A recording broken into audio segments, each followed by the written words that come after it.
Okay, folks, back again. Back again. And we're going to need to shift gears a little bit because to do the final weathering on my A13, I need to have the colors that are going to be in the stand to kind of work their way onto the actual vehicle. So in doing so, I need to do the stand. So I'm going to cut out the plastic piece for the stand for this particular vehicle. We're going to do the goop on it, and we're going to let it sit, which means we're not going to be able to work anymore on this today.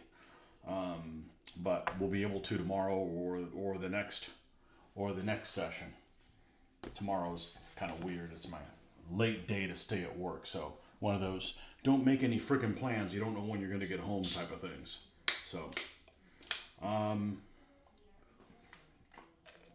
so we're going to go ahead and cut the. We're going to go ahead and cut the size that the stand is going to go on. And the first thing I'm going to look at is see if there's any. There are already remainders that'll work for it. It's not likely, but I will take a look at it. That's way too narrow. Way too narrow. I want a little bit of space around. That one's not too bad. That one's not too bad, but still maybe a lot of these are useful for like trucks and stuff like that.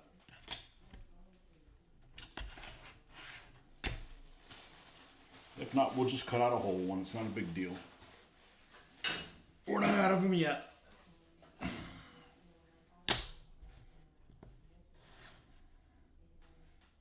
I'd like it a little bit larger because it is the desert.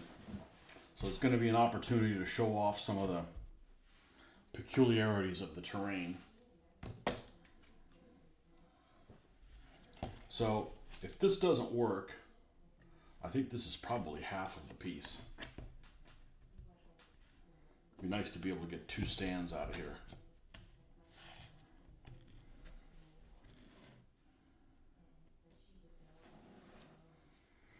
Now this tank's a little unique in that there's quite a bit of ground clearance in between the bottom of the hull and this track here. In other words, you can see what's underneath the tank a lot better than a lot of other tanks.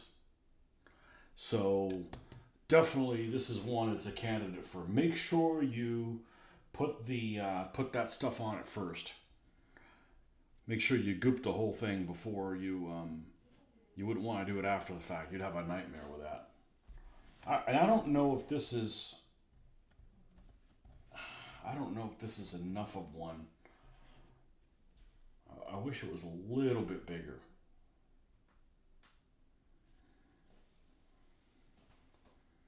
We're going to have some rocks and shit like that. I want it a little bit bigger than this. And let's get our little measuring thing here. And see exactly what we're dealing with here. This is, let's use engineering scale. I wish this was metric, but it's not. And that's just the one that I have. So it should be 3 inches, 3 by 3. Which means this one's 1.5.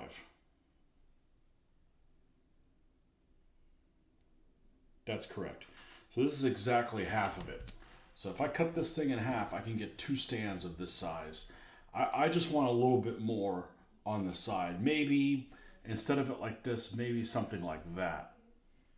There's a little bit of space around it. So we're going to enlarge this instead of making this 1.5. Let's go 2 more. Let's go 2 more pegs past that. I guess 1.7. Oh, I traded one for the other. No, I need the super readers.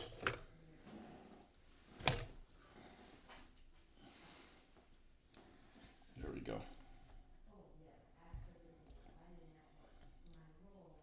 So if I do that 1.7,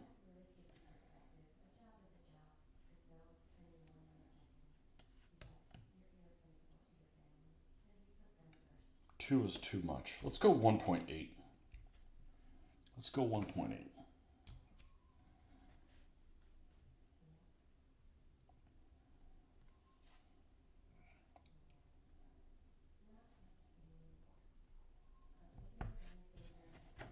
And same thing, we'll go 1.8 here.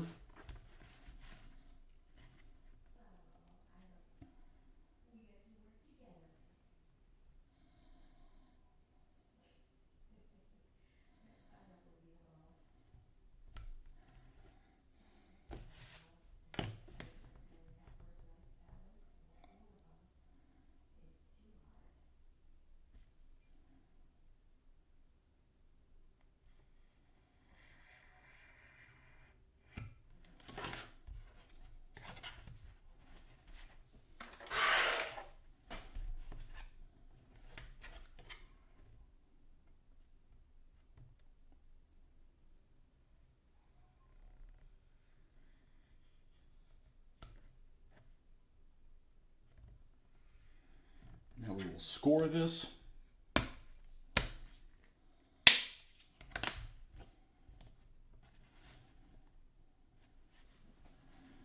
That's a little bit more like it. I do want to show off some of the terrain that's there.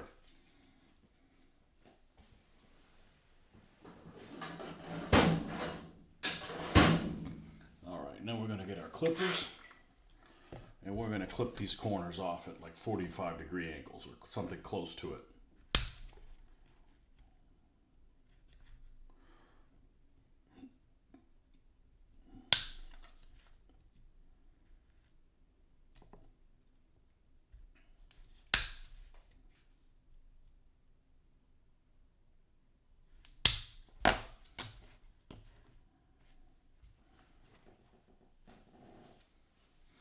All right, and we're going to get some magnets.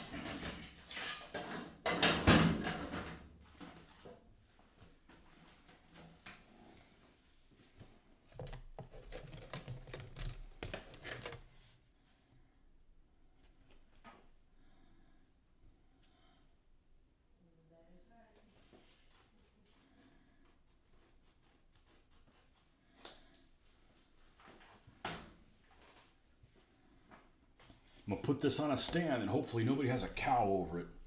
It's my miniature. You shouldn't be having a cow about what I decide to do. There's a reason I put vehicles on stands. Some vehicles have to be on stands. They're just that delicate. This actually is one of them. I wouldn't want this thing running around without a stand. The tracks are very, very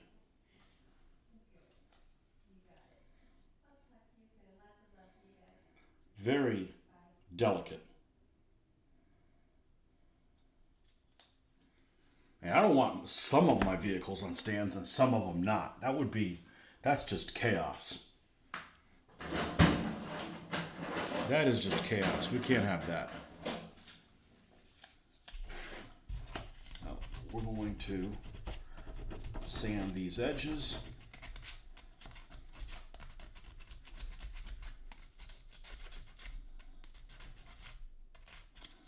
And do the likewise down here.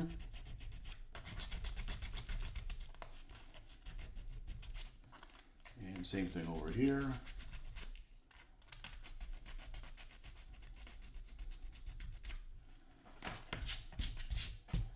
All right, and we're going to roughen up this side.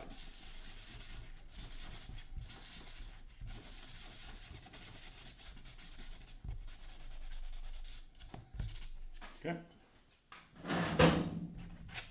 And get the tool.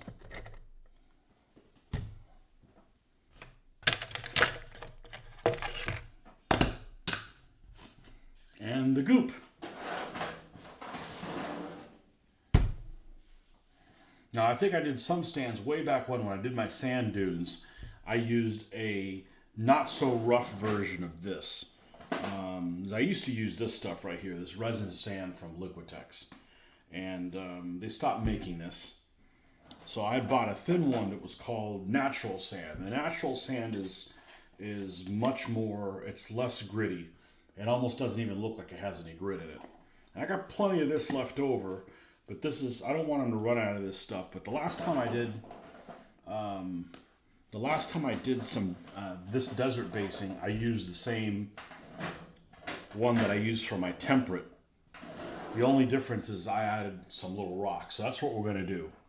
Is I liked how that turned out. So we're going to add this, and we're going to put a few little rocks here and there, and then we're going to sit this off to the side and let it dry.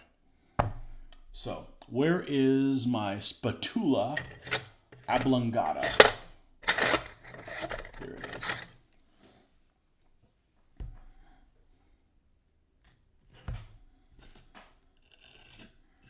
We're just going to coat this.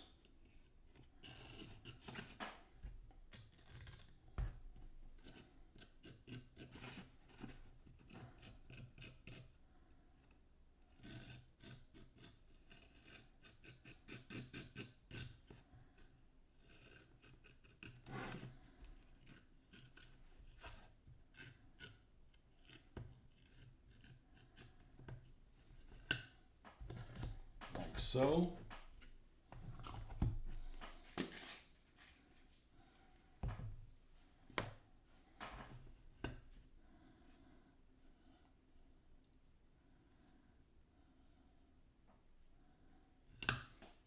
And then we're going to get our little rocks.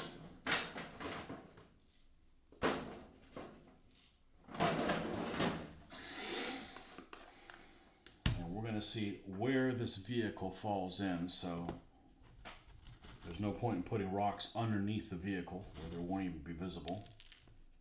I don't think.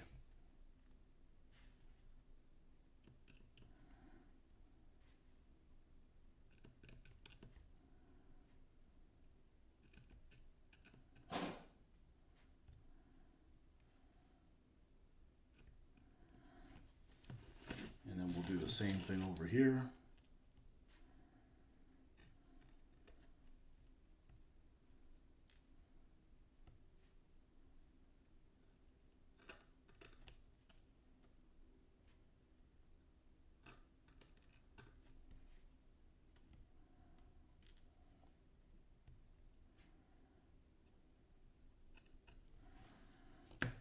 Okay, just a few here and there.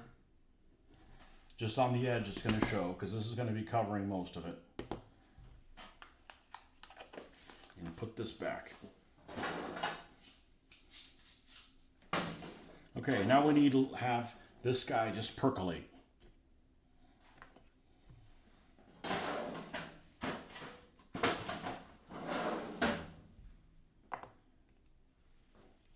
Just percolate. And go to the Soviets. That's where we're working on multiple things so we can keep the momentum going. As I would really like to finish one thing, but it's just not feasible. There's just some things that are just take a while to dry, and might as well keep moving in a direction. So now the Soviet vehicles have had this Russian green that's been dry brushed on them. Oh, guess I got a couple extra little rocks. We need to put them away. This is granite, so this is actually probably just as hard. That's harder than the resin on the tank. Behaving myself, well, you know, as little as I can. So we have painted the Soviets in their black overall, and then we dry brushed the green, and then we gave them an Agrax Earthshade, or whatever the hell it's called now, strong tone.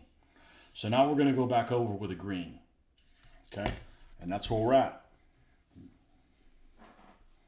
So the green is 894 Vallejo. You posted a couple pictures of your Polish machine gun teams. Okay? Did you send them to me?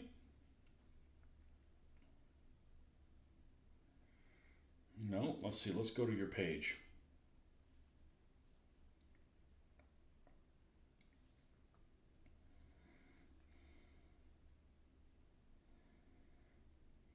Well, you know, at a distance, it looked like Soviets.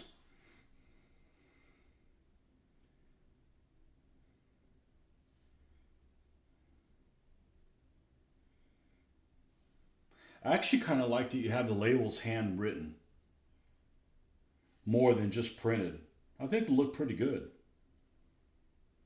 The only thing I would do different is I would paint the edge of the stand so it doesn't look like plywood.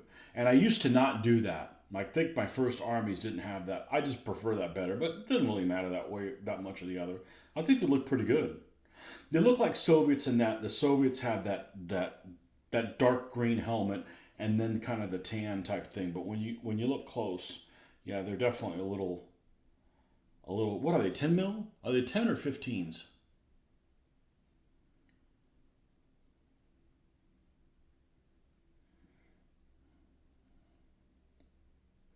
So you're doing 1939, huh?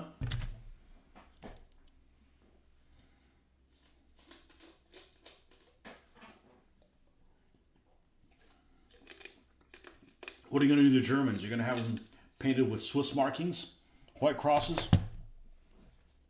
I don't like the Germans with Swiss markings. Didn't the battle for Poland last longer than the battle for France? And I'm not trying to put the French down. I mean, there's brave people that fought for France, but they got outmaneuvered. You know, I'm not anti-French in any way, but unless they're fighting my Spanish, and then we have a problem. Forged in battle. Okay. Actually, going to do that. I was too lazy to get up and get the black craft paint. Oh, so you like the black edge too? Yeah, I think it looks good like a plain piece. You know.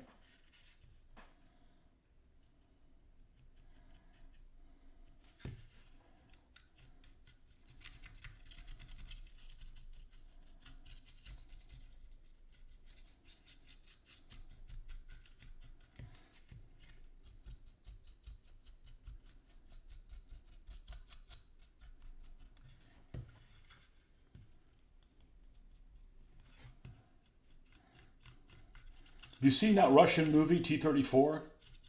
I bet you have. And if you have, what'd you think of it? The special effects are stellar. The storyline's stupid. No, I'm not going to pull any punches. I just told you what I thought.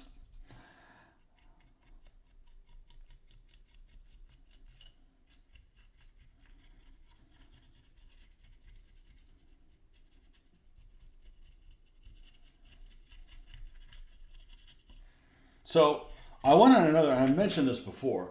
I went on another website, another Facebook page, as somebody made a comment that I actually saved. I think I saved it. I think I saved it. And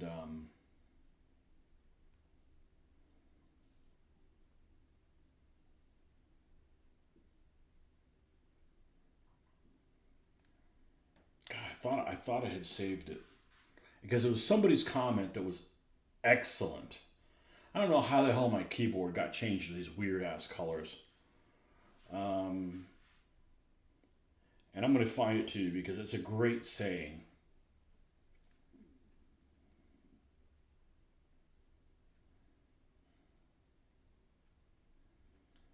And it was in response to somebody putting stupid posts.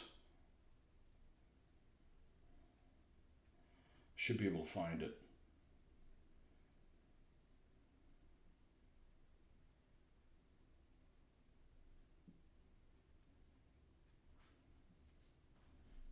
Unless it got deleted.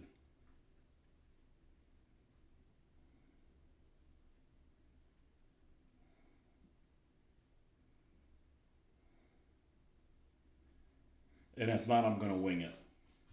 Because there's a couple of these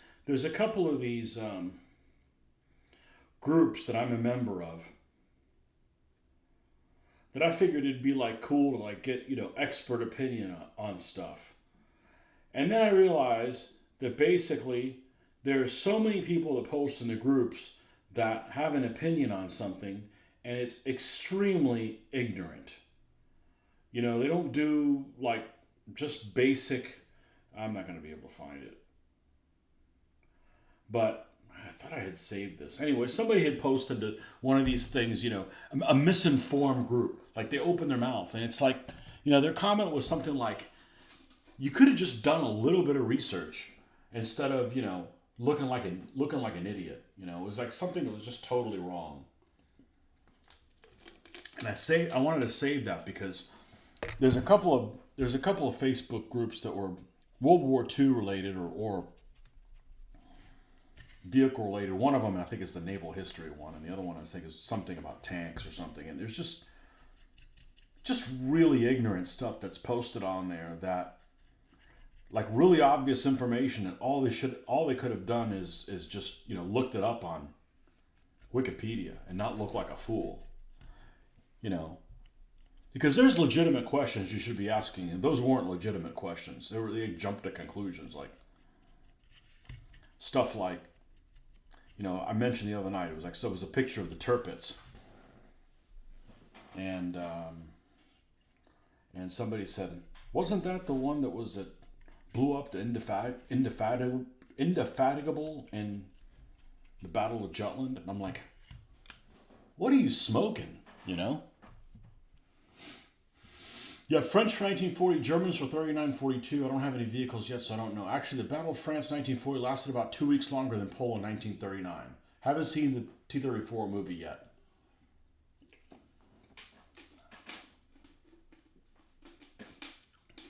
Sound like a post? I thumbs up. I hate the fact that on social media, everybody's an expert on everything. I fully admit I'm not an expert on most things. Yeah, we aren't, but it's like everybody comes off like they're an expert. And they cause a level of confusion that if you're a moderator of a group or something like that, legitimately for people trying to get information that's useful for actually learning, you basically now have these guys that are running interference, and you have to bring a crowd all back because they just go off on a tangent. They don't know what the hell they're doing, It was kind of like the same way I was encountering with DBA stuff. Somebody would like, hey, they'd send a picture. What would happen in this situation, right? And then the first person that would answer is somebody who had never played the fucking game before and wasn't sure. But yet they opened their big mouth and they derailed everybody, so you got a bunch of lemmings jumping off a cliff. And it just gets friggin' old. That's what I hate about social media is, and they never come back and say, I'm wrong, whatever, but they send people down off a cliff. And it's just really, really frustrating. It's just really, really frustrating. Social media gives everybody a voice, whether or not they deserve one. What are you trying to say? I'm just saying that some people, get your facts straight,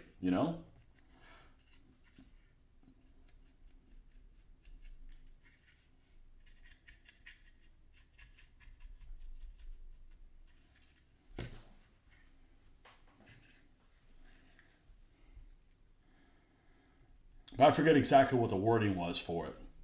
But it was a post that was, I think, on Borderlands 3.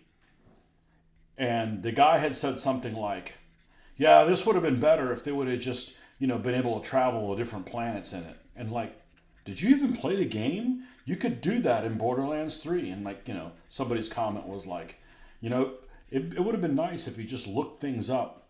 Just takes, just a quick look up instead of opening your mouth and looking like a fool.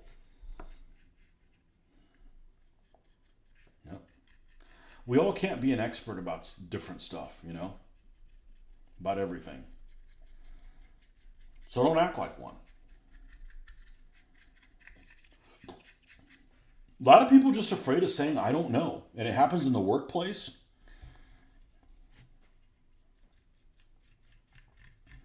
In the workplace, there's a whole bunch of people that think they can multitask and they can't. I freely admit I am a terrible multitasker. Hold that thought. Got to go down and toss the laundry into the dryer. Go be a tosser.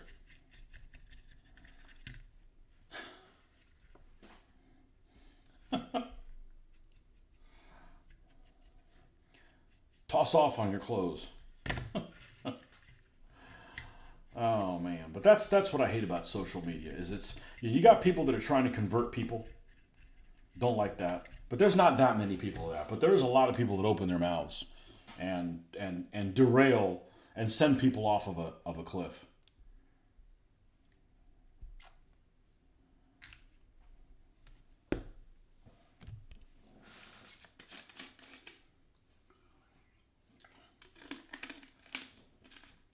And you know, if you don't care, I guess you don't care, but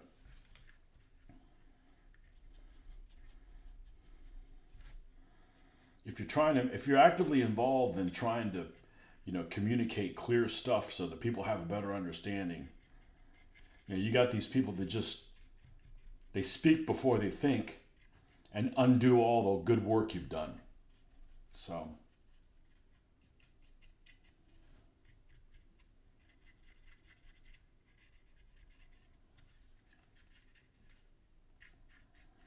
it was just like today. Today, I had a conversation with somebody that wanted something at work. Okay, so I called the person up. We made an agreement on what we were going to do. And I said, well, this is what I'd like to present to you. But I'll copy everybody you send me the email about what your question is. I'll copy everybody on the email that needs to know. And I'll present what my suggestion is to send on this.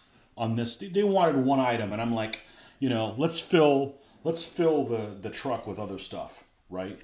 Because you're paying for the entire load and you're going to need more things there. So here's my suggestion to take. Just let me know if that works for you. And I got the email. It took a long time. The email finally came in, and I'm sitting there typing the response. Took me a few minutes. And in the few minutes, somebody already responded to the question before I had a chance to put my suggestion in. I said, okay, fair enough. I'm 90% done with this, so I'm going to go ahead and send it. Figuring that the person that just sent it would have said, oh, okay, let's go with this. They didn't. Like hours went by, and I basically had to reel everybody back in and said, okay, I just sent this in response like literally 30 seconds after you sent yours. Have you taken a look at it? Does this work? Basically like spell it out for them like the child, because stuff like that happens all the time.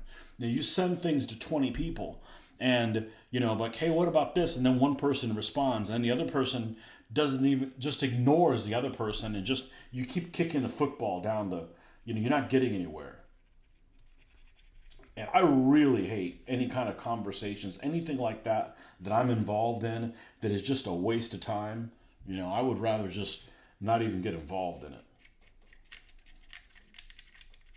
As soon as I catch wind that something is a waste of time, my interest in doing any of it is just out the window. I'm not a fan of busy work.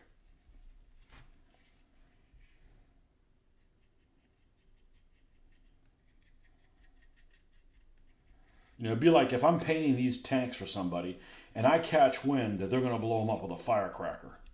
All of a sudden, I'm not interested in painting your fucking tanks. I don't give a shit if you're paying me or not. Because it's just basically a waste of my time. I don't care that you're paying me for them. I'm not painting stuff nicely for you to blow it up.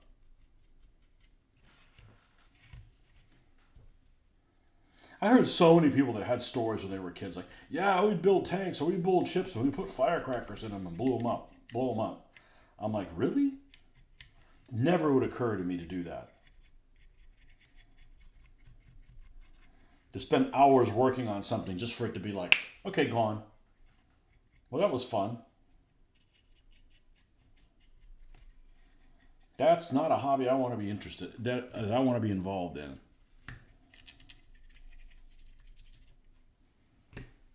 And I've heard that story so many times that there must be a whole lot of people that like to build things and then destroy them.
Okay, and now we go to the turrets.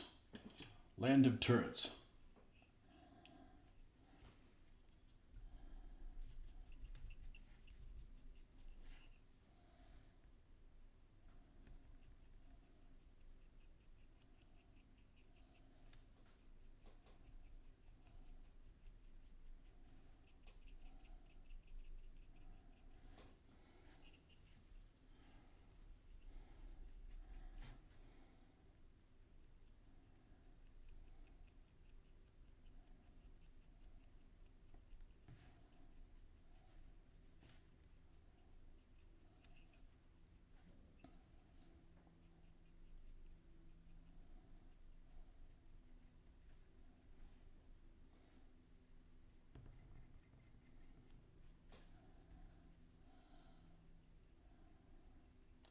You see how to toss the laundry in the dryer? Yeah, you might have to do sorting like I do.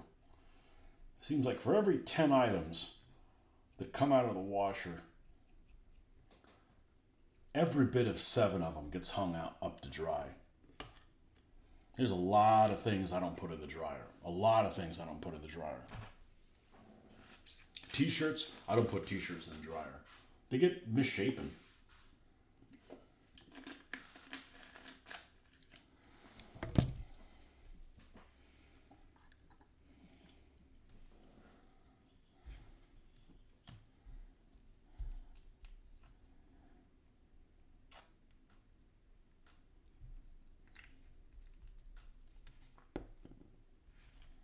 Oh, we'll see if we have a productive night. It's still early.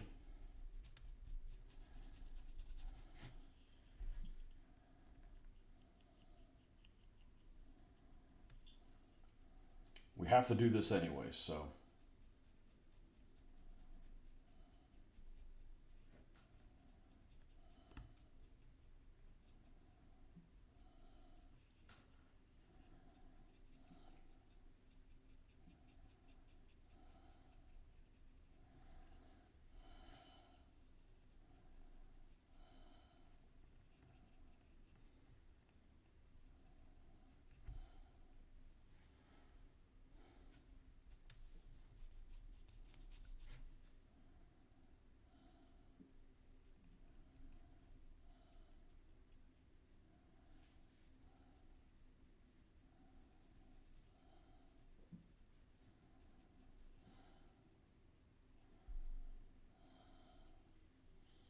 Okay. Let's do all the KV1 turrets now. Let's go ahead and do them first.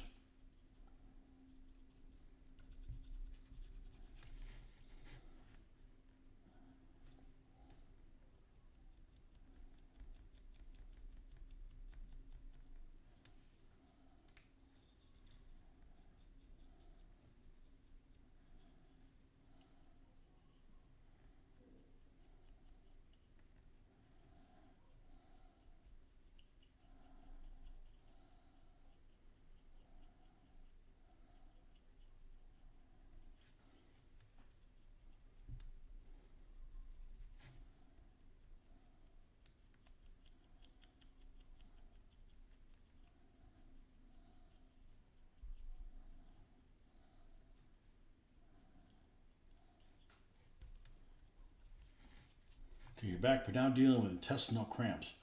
Really hate when that starts up. Really takes you out of the day, maybe? That stupid heart's in the way. Well, I got my stomach making all kinds of noises.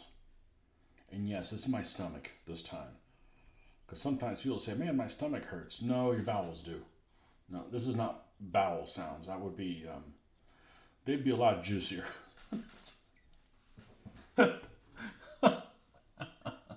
Juicy bowel sounds.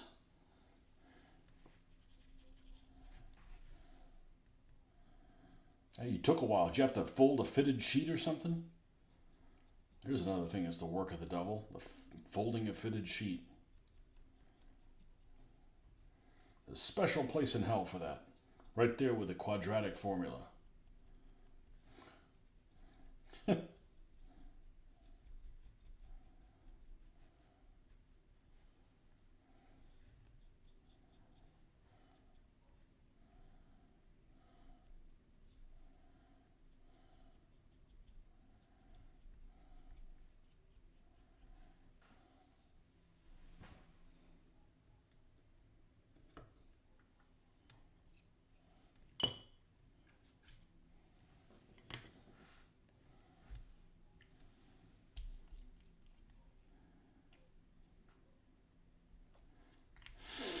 I have been really sleepy the last couple days, and I've gotten enough sleep, but I was falling asleep like at lunchtime.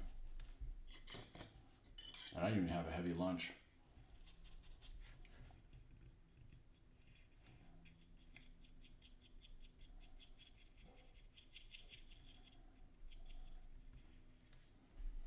Can't hear your stomach sounds. Well, only a couple times. Had to toss a full load to the dryer and then throw one in the washer.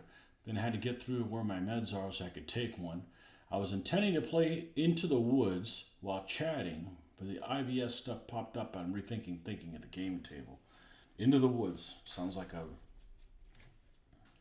nursery rhyme or something like that. B-rated horror movie.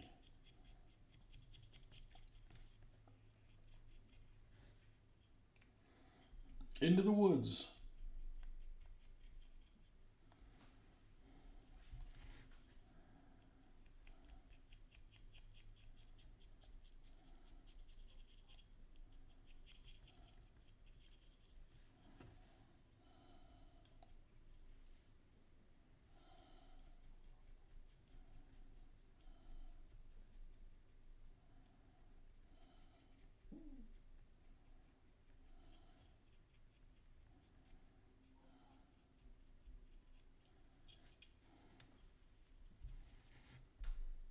Battle of Shiloh, 1862.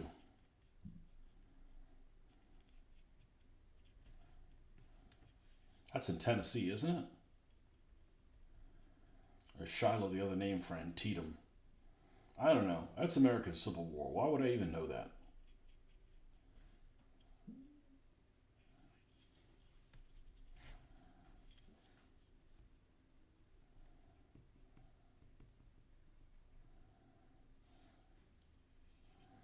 Why would I even know that?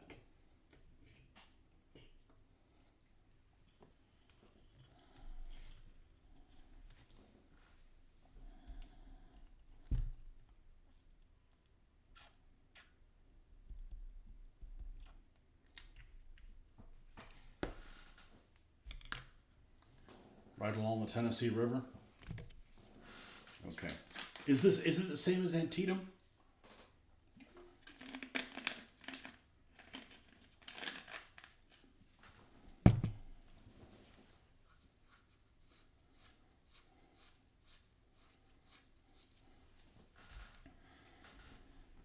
Yeah, the whole give them two names. Well, we call it the first battle of Bull Run. Well, we call it the Battle of Manassas. Or I don't even know if those are the two that are the different ones, but I think Gettysburg. Everybody agrees to call it the Battle of Gettysburg.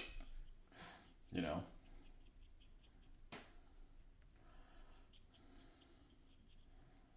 the difference of opinions in that war of northern aggression, as some people like to call it. I think they're just being tongue in cheek about that, or who knows.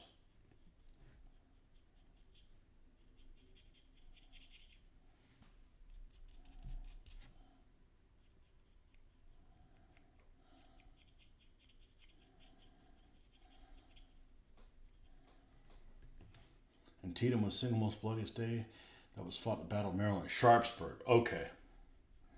Well, I rarely hear the Battle of Sharpsburg mentioned.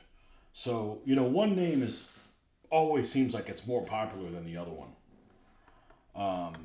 And Antietam is definitely more popular than, at least from what I've heard, than Sharpsburg. I've certainly heard of Sharpsburg.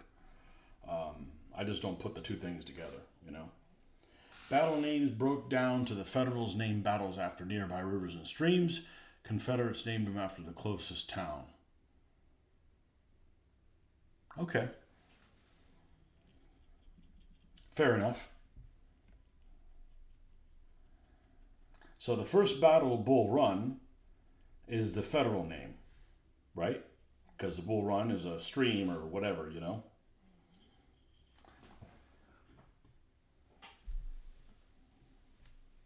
Using logic.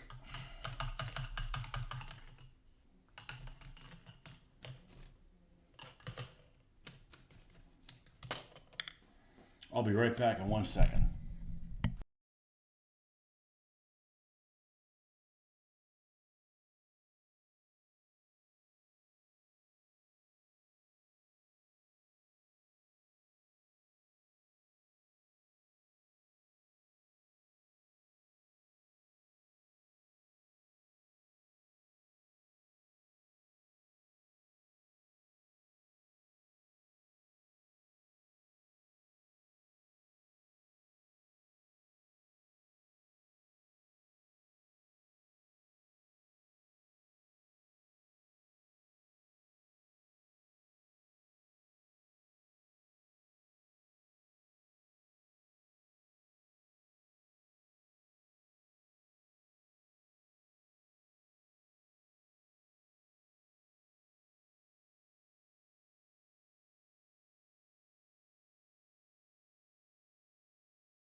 Depends on who's talking about Sharpsburg and Antietam. I use both, but Southerners use Sharpsburg and Northerners Antietam.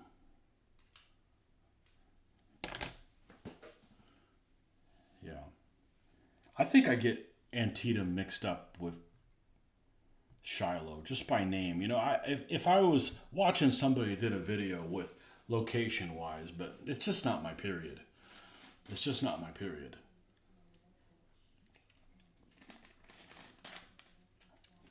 It's not my war. It's not the two conflicting nations. Doesn't interest me. The 1860s. I don't like the hairstyles that people use and crazy ass sideburns and shit like that. And the uniforms. I'm just not a fan of it. So. I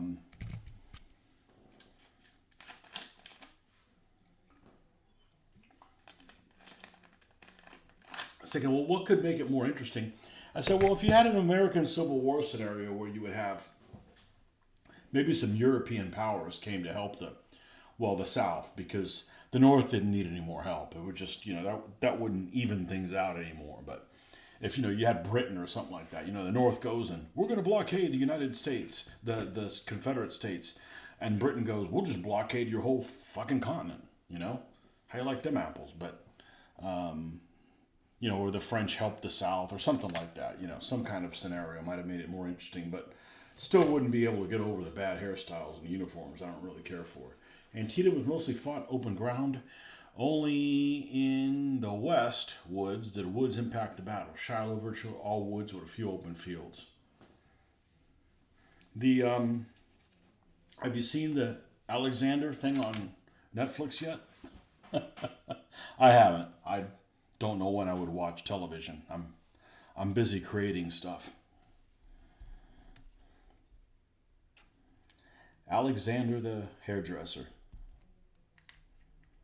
There's a really good lecture that I heard that I listened to. It was one of the things that on Alexander that it's like 26 parts or something like that, and they're all like 30 minutes long. Really, really, really good. And I'm thinking it might even be on YouTube.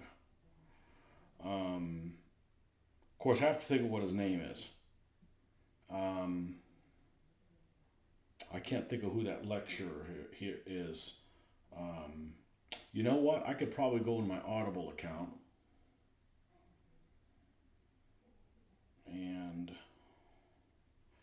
look at my library history and go all the way to the beginning.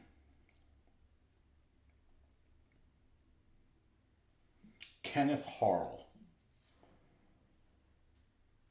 He's a professor. Yeah, Alexander and the Macedonian Empire. It's really, really good. It was, well, I don't want you to play it.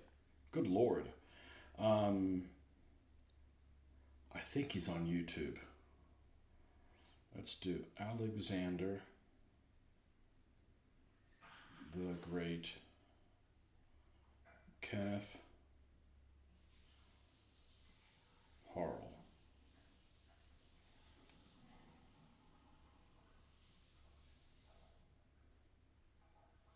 So here's some of it.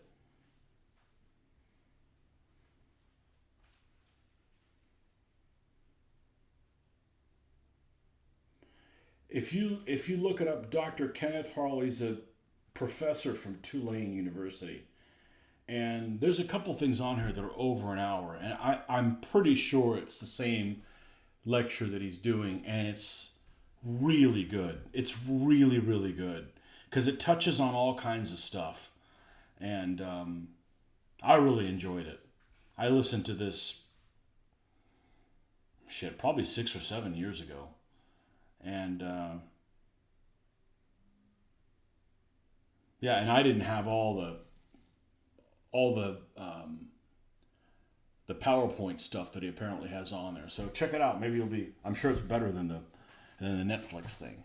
ACW, because my best friend at the time was really into it and he got me into history. Always been snowballing, rolling downhill. Don't have Netflix. I'm just surprised with it being Netflix that they didn't make Alexander black. You never know. They might have used that reverse thinking, saying, okay, well, Cleopatra was a descendant of Alexander, and we all know that she was black, so maybe Alexander was black too. Using that reverse logic.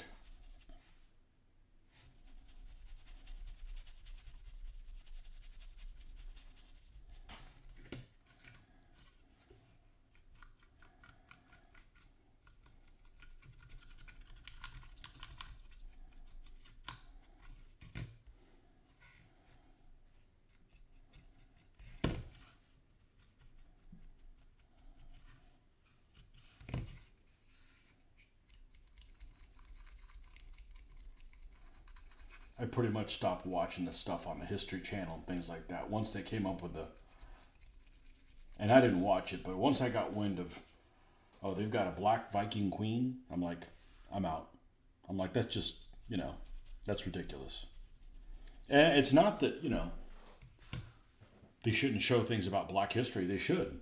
But, like, let's make it legitimate black history. Not like, well, we'll give you Cleopatra and we'll give you this. How about give them what's really accurate, There's some interesting stuff. There's people that make figures for some armies in Africa that are like, that have some really cool horse armor and stuff like that. Tell those stories, There's some cool stuff out there that nobody knows about. They don't tell those stories.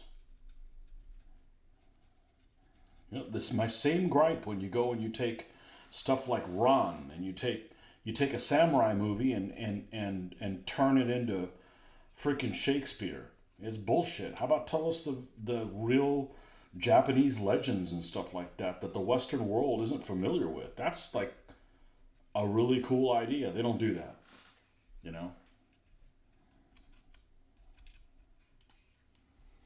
Egypt, Netflix's place for doing that. They may have learned not to force wokeism. Wokeism, presentist afterthought.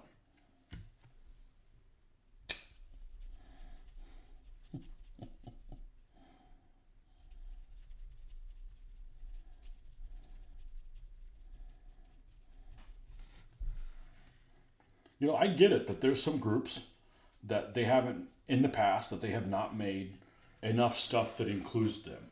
I get it. It makes sense. It's true. Okay? There's a lot of things that they didn't, but there's no reason to destroy things that were made a certain way for certain people. Just like, if you want, there's no reason, like, we're going to make Superman and we're going to make him black. Like, make black superheroes. There's nothing wrong with that. Make Asian superheroes. I have no problem with that. But you're basically, you're alienating people that don't like things being changed, and you're giving the new people that you're trying to be inclusive a hand-me-down something. Like, instead of, giving them something legitimate,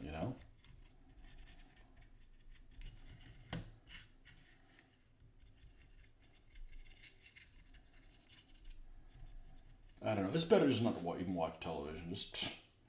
I'm beyond the point that I'm going to be manipulated by, other people's, thoughts on the matter. It's just like, it's just annoying,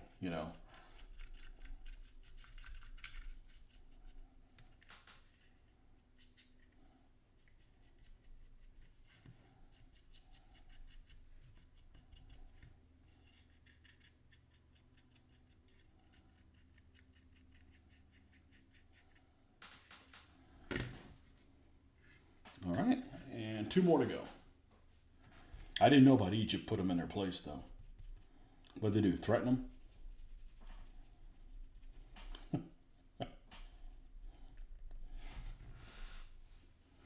It's far too easy for them to just change ethnicity characters that actually want to be creative and create new things. That's right. No, create new characters. I get it. There's lots of people that they haven't participated in being represented on shows. I fully agree with it. So let's represent them. Not like, well, we're going to change this into this. We're just going to give you this hand-me-down thing. That's just lazy and...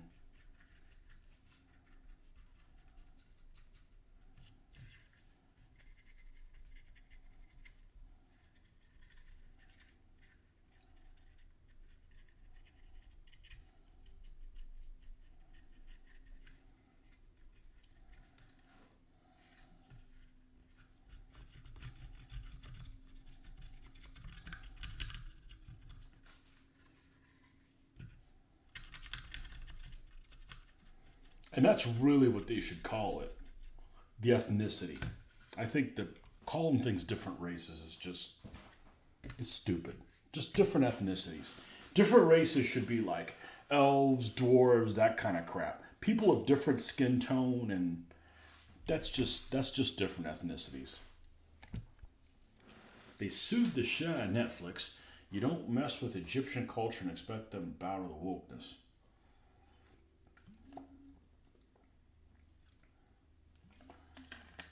Of course, the Egyptians of now don't look like the Egyptians of back then.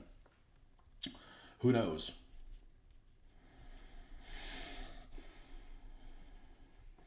Have they ever raised a stink recently about trying to get all their stuff back?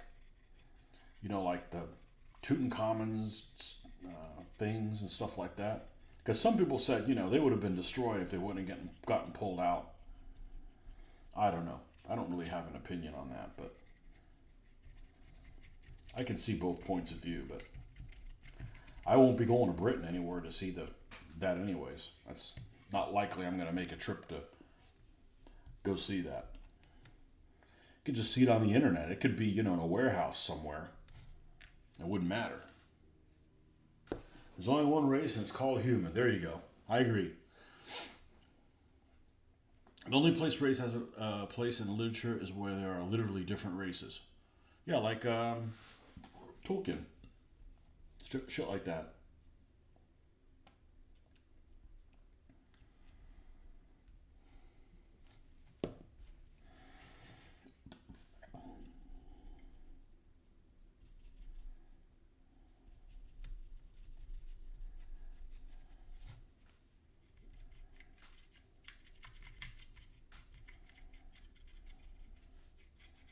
They use it to divide you.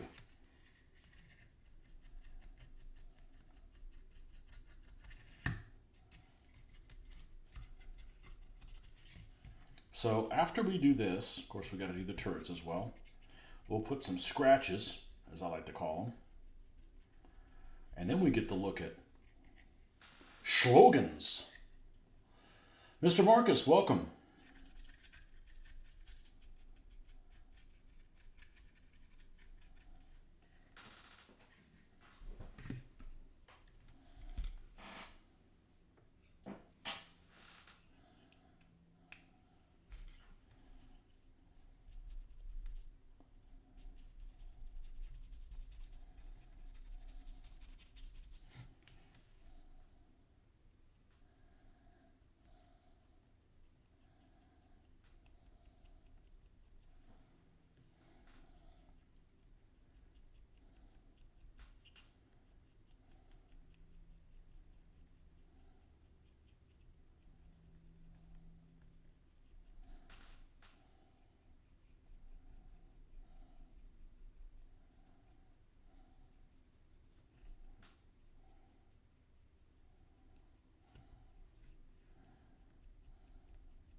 Hello, me new.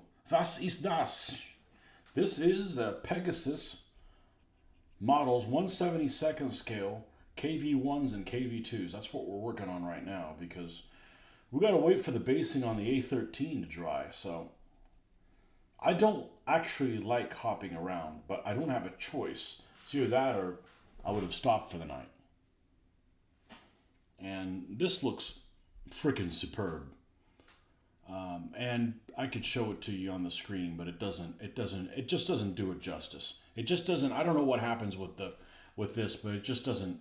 You can't tell, but just this little bit looks like it's been faded by the drippings of a rainstorm.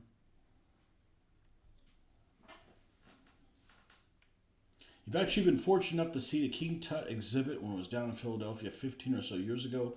Was simply awe-inspiring to see those artifacts up close.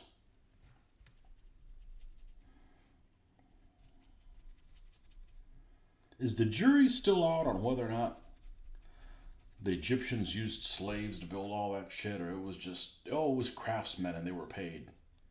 Well, whatever it was a freaking pain in the ass to move all those rocks. stones.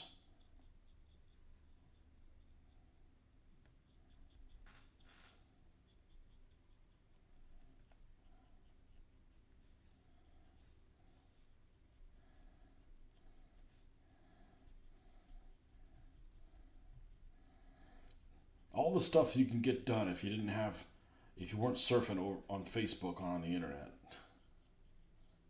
Hey, build me this big triangle. All right, we built one. Shit, make it one that's bigger. Oh, okay, now I'm done. I'm like, oh, make a third one. How about just make a line and put my face on it? That kind of shit. Guys are freaking bored, man.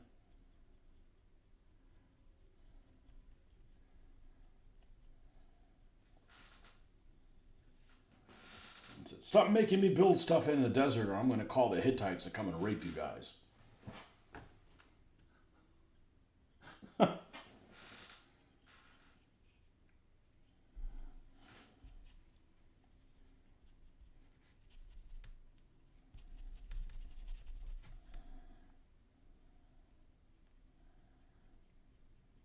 This is not weathering per se. This is what I like to call irregularities.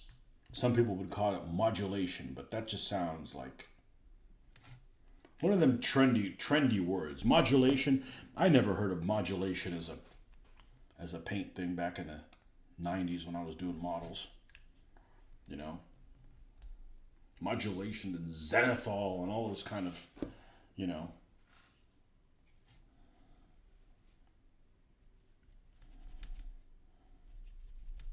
Newfangled terms. Terms of the month.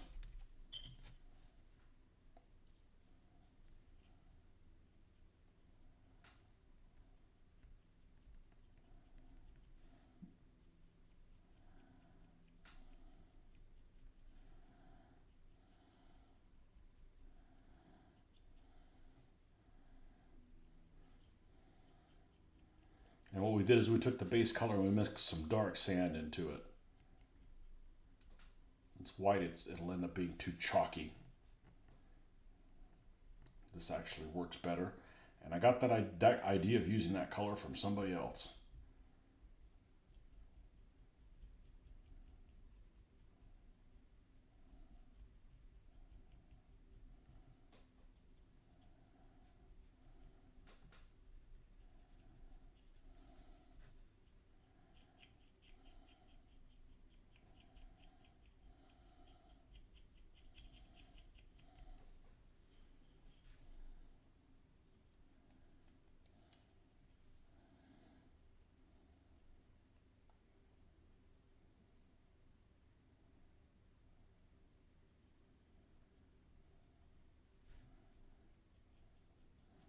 Good old KV2.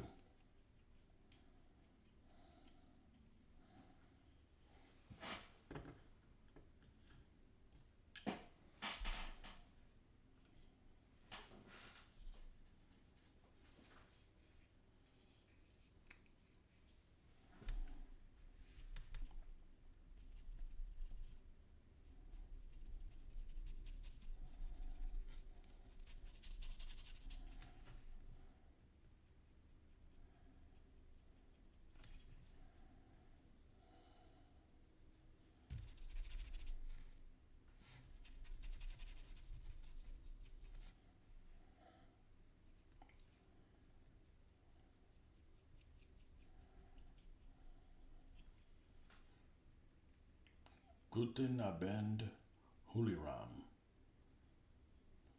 Wie geht's? I don't know. I only know Blitzkrieg German.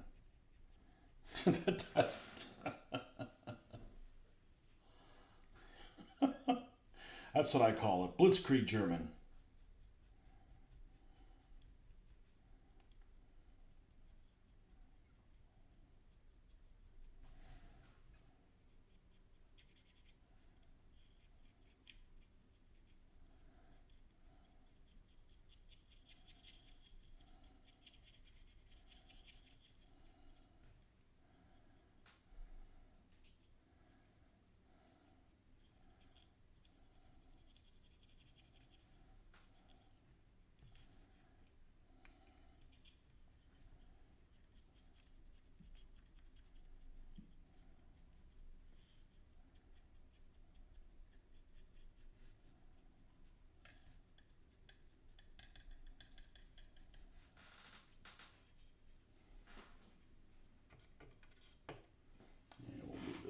here.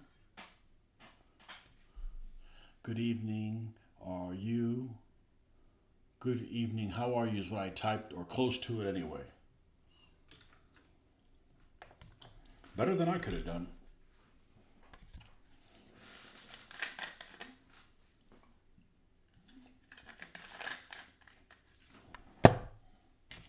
Better than I could have done.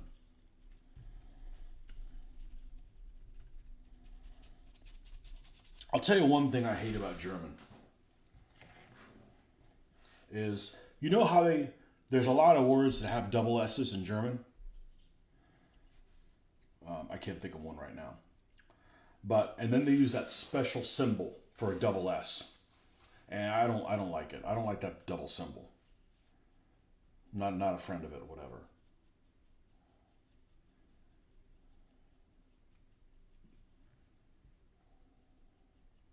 It's like a big B. I don't like it.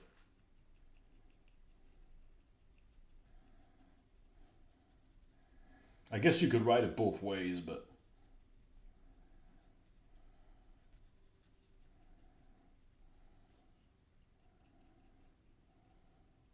it looks weird when you see something spelled with that big old B.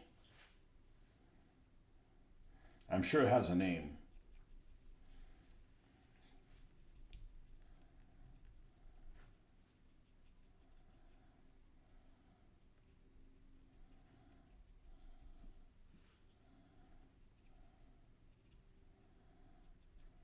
Okay. And the other KV. Never had a problem with sponges. Could never get it straight in my head, so I never learned German. Knew a few statements and words, though. Kampfgeist. That's what I would name my rules if I did them. Kampfgeist. Battle spirit.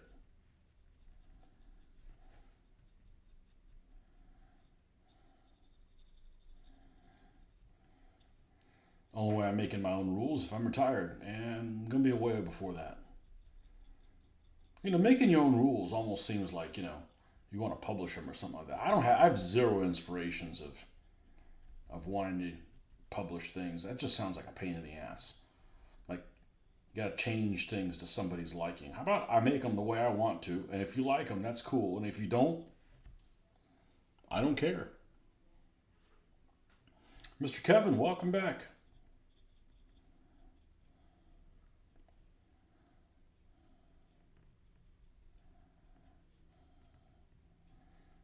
How's it going in Arizona, Stan?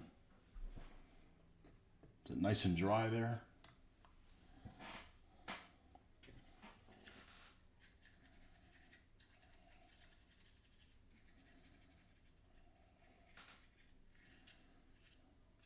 All right, let's look at some KV1 pictures with some logos on them that I haven't done yet.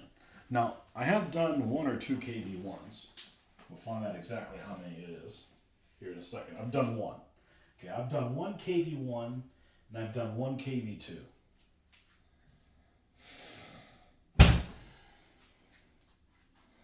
Same model.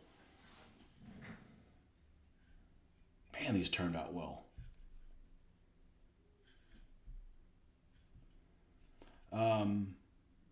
Same method. These just have weathering on them. That one doesn't. So this one is for the motherland. And this one says, I don't know. I forget what it is now. So we're not going to use those two.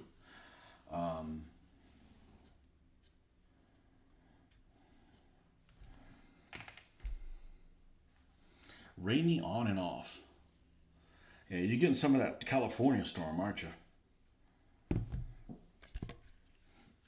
It's pretty dry all week. We're supposed to get a tiny little drizzle over the weekend, but it's been windy here, which is unusual. Okay. So we're going to do a search for KV1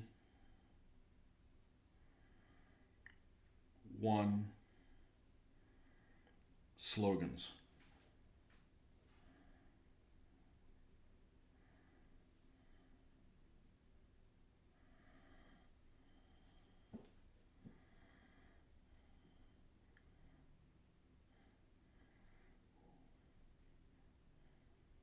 And I'm not doing the one that's for Stalin. We don't promote Stalin. We don't promote Hitler. We don't promote Stalin. Screw both of those guys.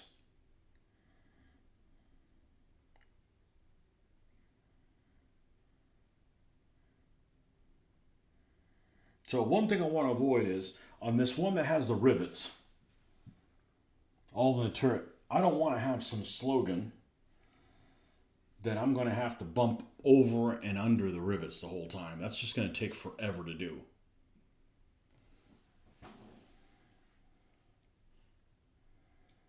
So I think what I'm going to do is I'm going to go to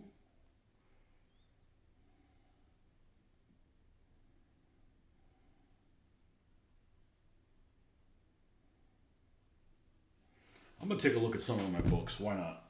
See if there's anything in there that just catches my eye. And what do I have as far as the... I don't have a whole lot of stuff on them. I have this one, and then I've got, and there may not be anything useful here at all. Actually, I have quite a few books. There might not be anything useful in any of them.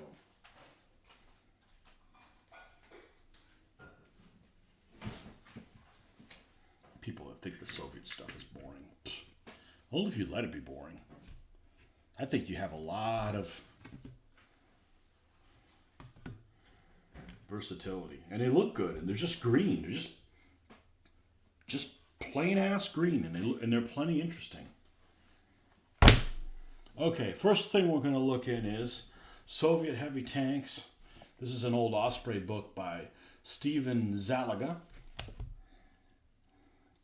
or Zaloga. Zalaga sounds better. And see if there's any KV stuff in here that I haven't seen.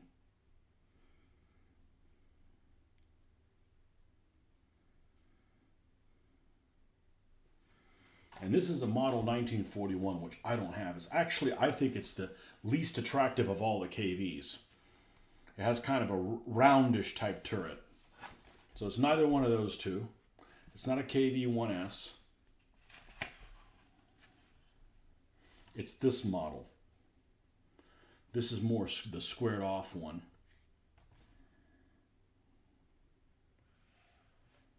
And it's interesting because it doesn't have the additional plates on the armor, on the turret, but it does on the front here. So this is a model 1940 with the applique. 3A Hammond. Okay, that's a possibility.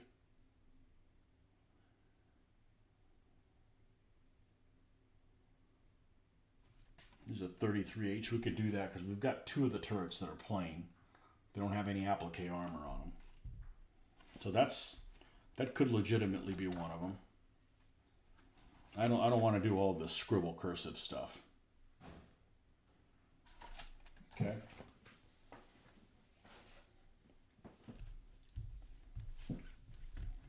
Let's go to Soviet tanks in combat 1941-43. Oh, but this is T-28, T-34, T-30-45, and T-44 medium tanks. So my mistake pulling that out. Stalin's heavy tanks 41-45. Okay, we've got, these tend to be chronological. This is a Concord book. Again, I've probably had this thing 20, almost 30 years probably. And let's see what we can find of these. I think the JSU assault guns are really attractive. I think they're really, really attractive.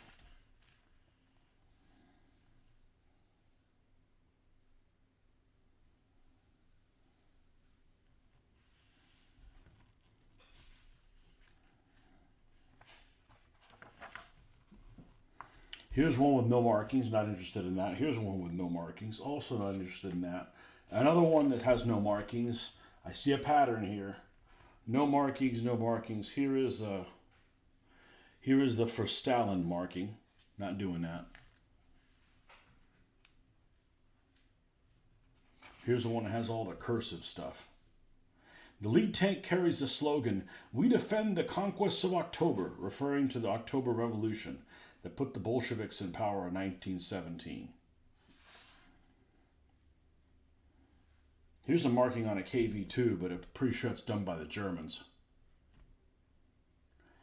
Passing German troops of the 12th Panzer Division have painted their insignia on the side. So that's not one of them. Here's another for Stalin one.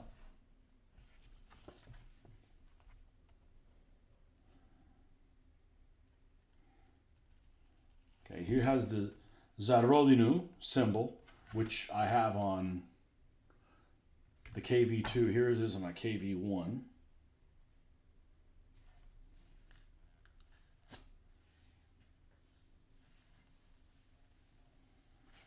It's a lot more difficult than you think. Finding stuff that you like that doesn't look terrible. Okay, here's one that's looks like it's got nothing on it other than 630. Okay. This is a flamethrower, KV.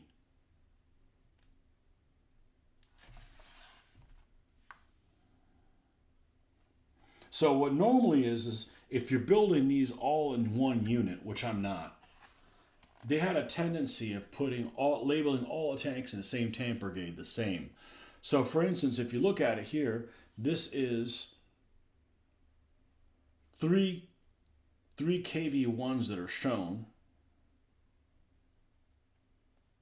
It's KV-1 Model 41s, 2 with cast turrets on the left, 1 with an up-armored welded turret on the right.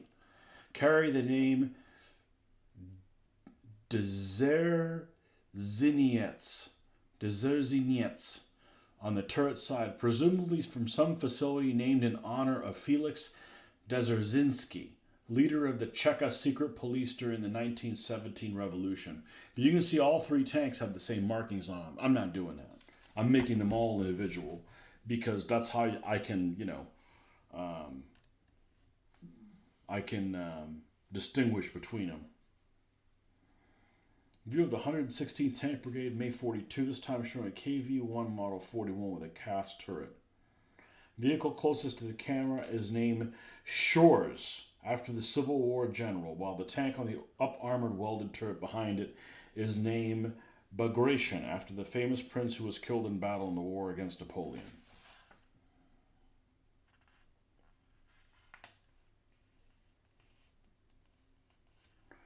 Okay, here's a good one.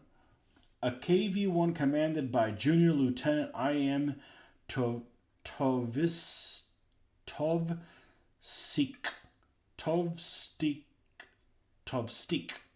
I.M. Tovstik on the Kalinin front in the winter of 42. During the winter months, Soviet tank crews generally wore sheepskin.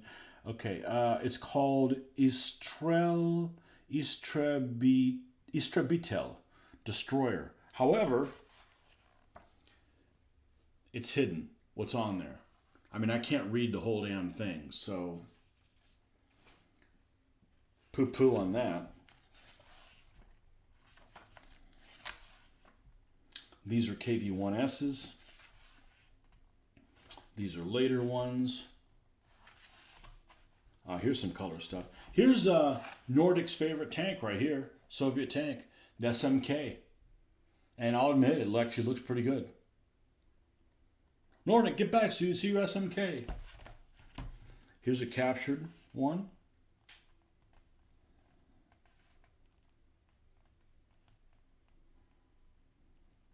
These are all Model 40s, so they really would be before this.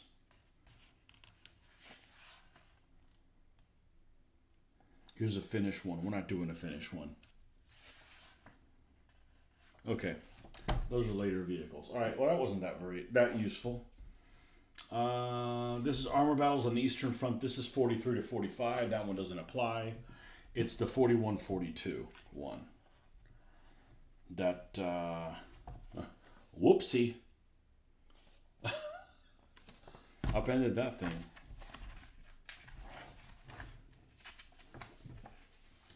Let me just look through here and see if there is anything KV1 related that would be helpful. If not, we will go to the internet. But I figured I've got these books.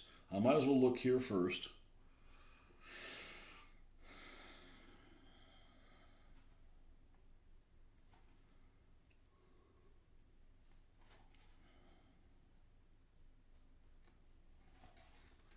Now here's a T28 winner. Of course, we're not doing T28s.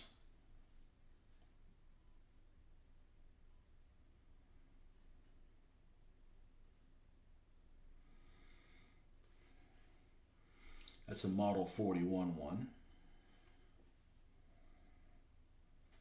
Another Model 41.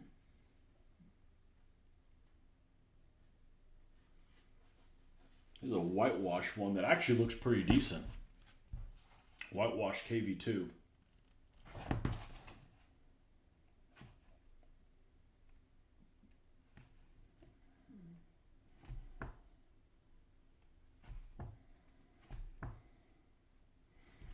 T28.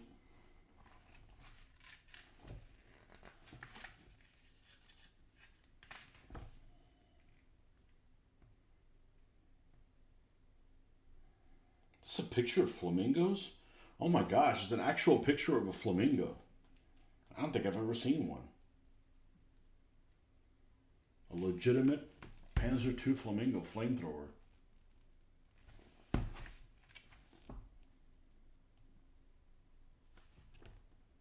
Okay, this didn't get us jack. But I figured we'd look there first.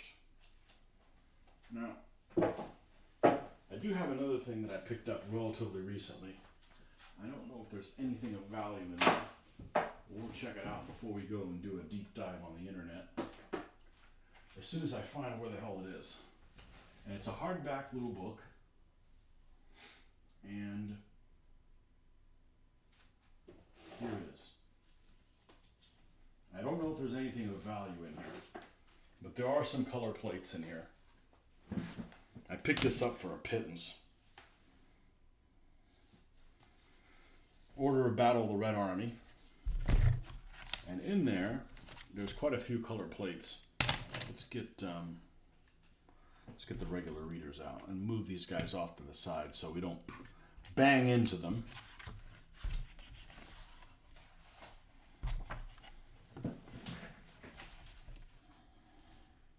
Mechanized core and what's included in each one. That's 43. Stalingrad.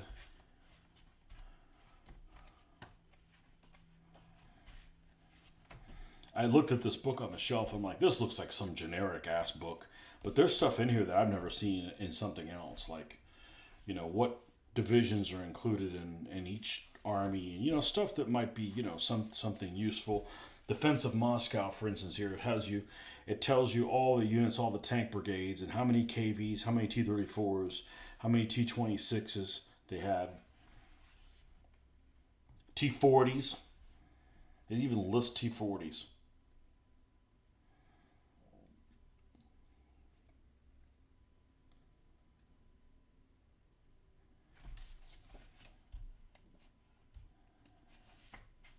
I thought there was color pictures in here. Color plates.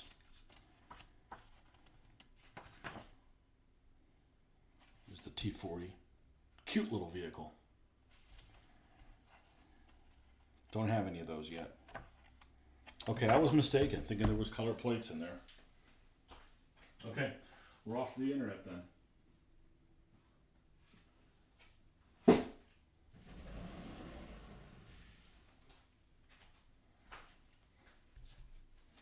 So we want to do a search. I'm actually going to go to ScaleMates first.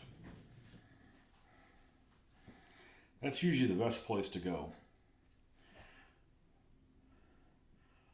And see if there's anything right there. So I'm going to actually go ScaleMates.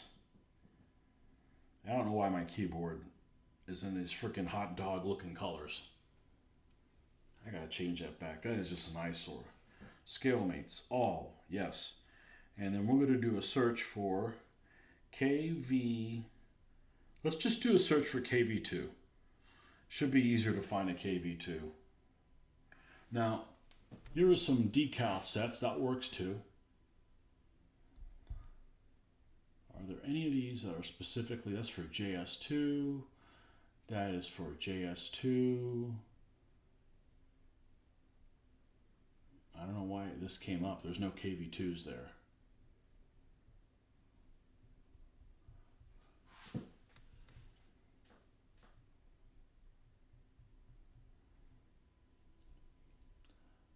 That's weird.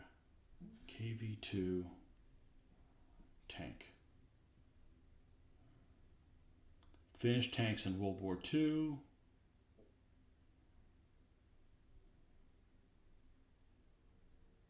No, more finished tanks. Okay, full kits. Here we go.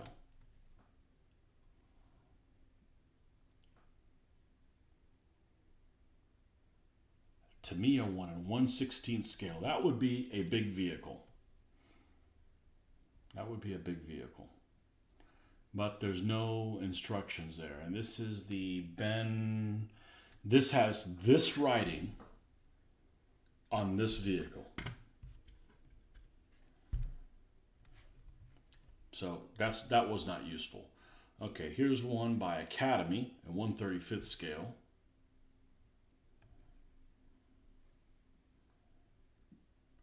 Let's download the instructions. And give me an example of the decal set. Okay, this is literally what mine says for the motherland.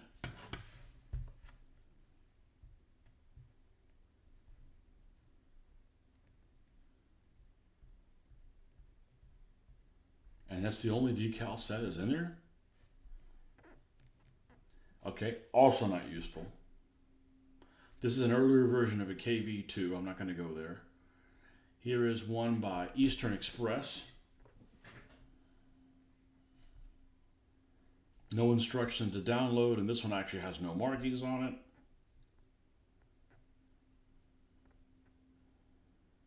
Here is one from Revell.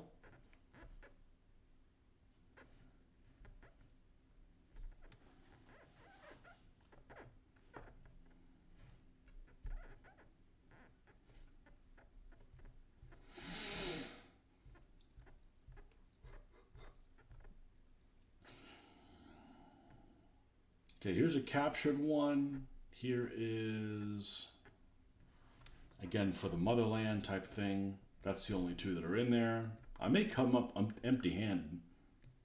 Here's the Tamiya one.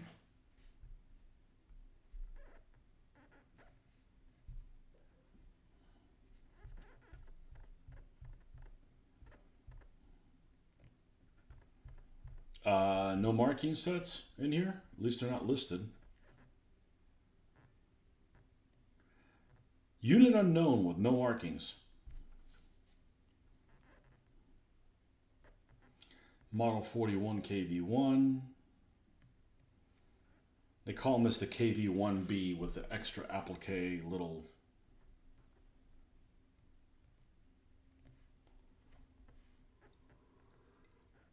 rivets on the side.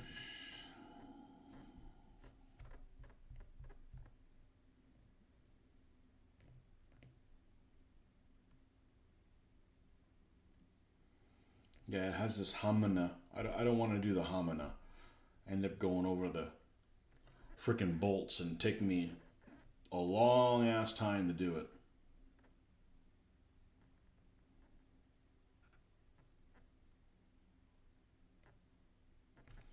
This is a KV2 from Trumpeter.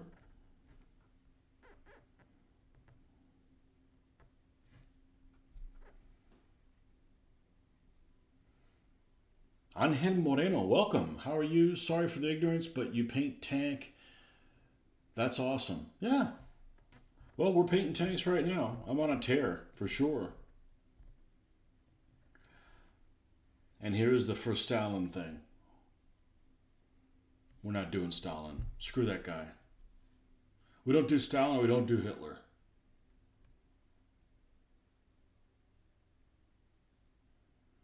I don't want to be reminded of those two turd buckets.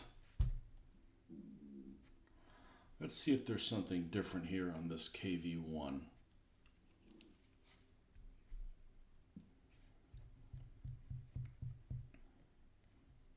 Oh, we got some different stuff here. Okay, this is good. This is good. Okay, here's that fighter one, the destroyer thing that I was talking about. That I have that picture, and here it is. Here is this. Oh, here is this long ass wording on there. Okay, so that's one we could do on this one right here that has no markings on it. Certainly. Fighter. Okay. Here's one I've never seen before also. Suvorov. Doesn't look like it. Looks like it almost spells cyborg. But Suvorov. Okay. That's also one of these ones that does not have the applique armor. Okay, so we could do one of those on one and the other one on the other. And then there's some weird ass decal here. KV-1 tank Ruthless, constructed on personal money of the Soviet workers of arts, winners of the Stalin Premium, a guards tank unit of Colonel M. Scooby. The West, Scooby, S-K-U-B-Y, the Western Front Autumn 42. And this has a litany of excuses and looks like kill marks and all kinds of stuff on there. Yeah, we're not doing that. Good morning, early beer o'clock this side of the pond. There you go.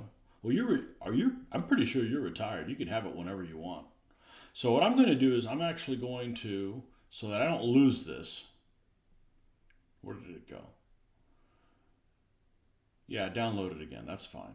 Just once. I'm going to take a screenshot of that and save it. All right. Cool. We found something. We got a nibble on something. And let's see what else we have here in ScaleMates. Here's KV1's Ekranami, which is the heavy armor one. And this one's from Trumpeter. Let's download and see what their instructions give you an idea of what exactly is included for decal ideas.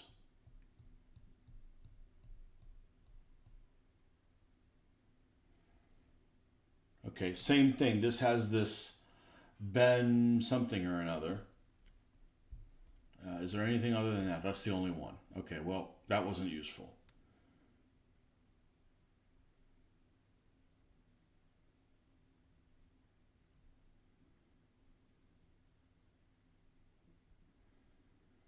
Here's a Tamiya and 148th. And I could make my own slogans, but we've already downloaded that one. Okay, which means we've already looked at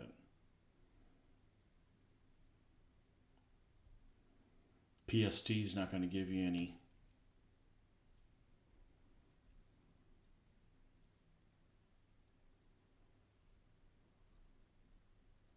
I don't think it does.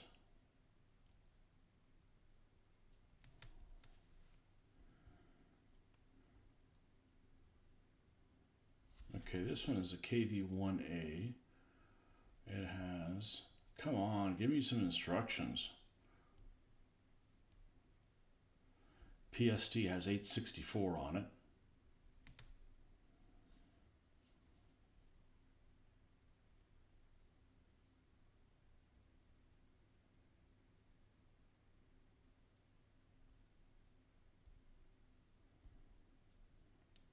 So not very useful. The other thing I can do is,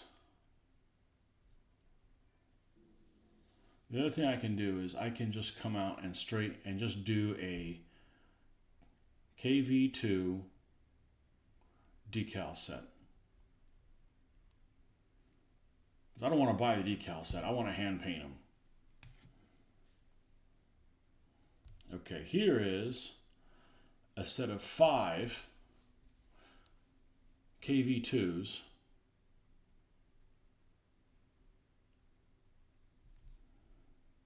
Okay, we already have the Zarodinu. We have one that has a red star and has some other writing on it. Let's see if that's not so damn blurry. Oh, here's from Star Decals KV1E, which is the one that has the bolt on. Oh, look at this, like a big B. I don't want to do that. If you're looking, I never found photo of a KV2 with any slogans. There's a few. I don't want the same slogan, so I only want one that says "For the Motherland." Got that one. Same thing with this one. This Ben symbol, this Ben slogan. I don't want more than one tank with the same thing.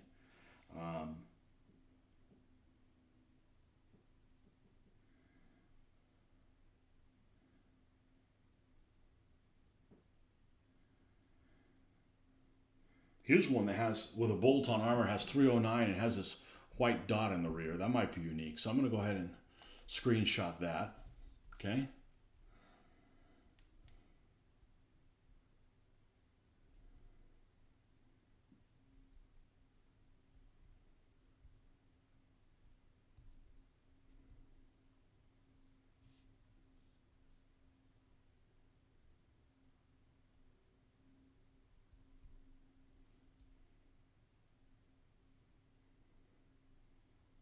Okay, here's the ones from Petting House. So I already have this Ben something or another on this tank, so I don't want to use that one. I already have this for the Motherland on this one, so I don't want to use that. This one I don't have. It's got a big red star, and it says something like Modena or something like. I don't know what the hell it says, but that could very well be one of the ones I'm going to do. And it has a red star on it to kind of mix it up.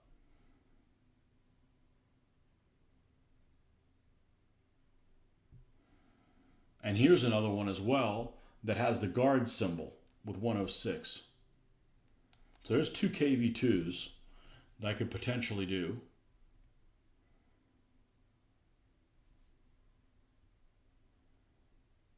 Okay. We're getting somewhere.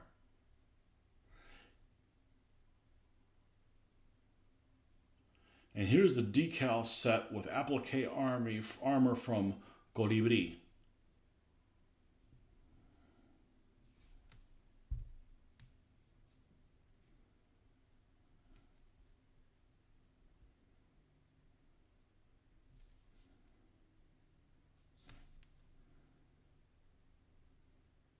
Lots of stuff here.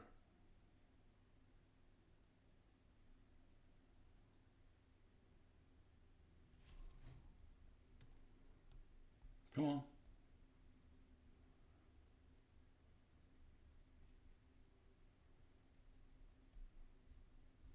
I'm going to screenshot that one. I'm going to... Is this one represented up there? No, we got one that has a 14 on it. I'm going to screenshot that one as well. Okay. Just the easiest way to save these things.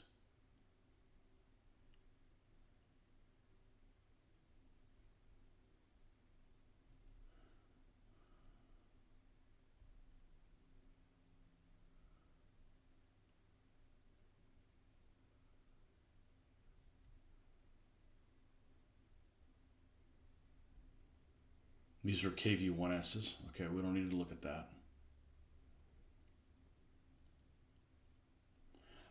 I think I've got what I need to go forward with. Unfortunately, I'm fading big time. So I'm probably going to have to shut this one off after, what has it been? A little over an hour and a half. But that's where we're at. We've got the A13 that is at a standstill. We went ahead and put the basing on it, so we can finish the basing and then see what it looks like on the desert base color, and then bring some of those colors onto the actual body of the tank. And we've got the KV1s and 2s that have the base color of the green applied. We just have to decide on what logos each one of them is going to have. Logos and or numbers or whatever. I've never seen a photo of a KV2 with numbers on it. Never. I've never seen, this big box that has, number 24 or something like that. So unless I just happened to see one of them. One of them had a number that I. Okay, yeah, this is this guards thing with a 106. That's the only one I've ever seen. So we'll make one of the KV turrets that, and you got four bodies, but I've got six turrets, so I could switch them out and get three KV2s if I really wanted to. If I wanted to do some kind of something really silly, or an ambush or something like that. But we're gonna go ahead and shut this one off, and we should be back on tomorrow. We'll jump back into doing this because I really want to get the A13 going, see what it looks like, and but you got to do multiple things so that you can keep the ball rolling. But anyways, thanks for stopping by, folks.